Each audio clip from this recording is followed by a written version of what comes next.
আমি এখানে মূলোর বীজ লাগাই দেব। দেখেন সুন্দরভাবে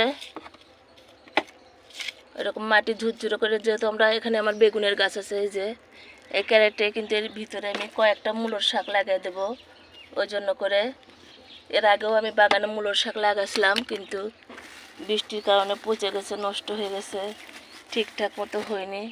এখানে আমার 2 ধরনের বীজ আছে, সেটাই আমি কিন্তু লাগাবো বিসমিল্লাহ বলে। দেখেন কিন্তু পরিমাণে কম দেব।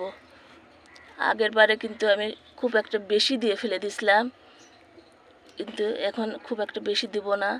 এই যে এখানে এখন যে কয়টা হয় মাশাআল্লাহ সুন্দরভাবে লেগে দিলাম। লেগে দিয়ে কিন্তু একটু মাটির আলগা এই যে এরকম নেড়ে চেড়ে দিলে ভালো হয়।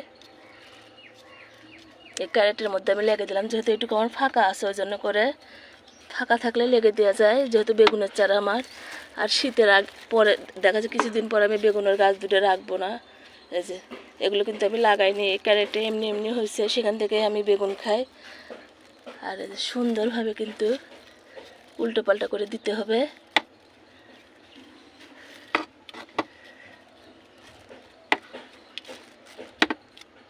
এখন এখানে শুধু আমি পানি ছিটে দেবো, আর কিচ্ছু করবো না। মাটি আমার অলরেডি কিন্তু রেডি করা। এখানে যেগুলো মাটি আমি রেডি করে নিয়েছিলাম সেগুলো একটু ছিটাই দিছি, যাতে আমার বেগুন গাছটাও ভালো হয়। আবার এখানে যেহেতু আমি মূলোর শাক গাছ লাগাবো, ওই জন্য করেও দিছি। এখন এমনি এমনি সুন্দরভাবে কিন্তু হয়ে যাবে। এই যে এখানে কিন্তু এই যে 2টা বেগুনের গাছ আমার, বেগুনও ধরে আছে, 1টা 2টা 3টে 4টে। আর একটু পাতাগুলো তুলে নিই। এই যে এইভাবে যে পোকা ধরছে পাতা, পোকা পাতা কিন্তু আমি একদম রাখি না। হলুদ পাতা, পোকা পাতা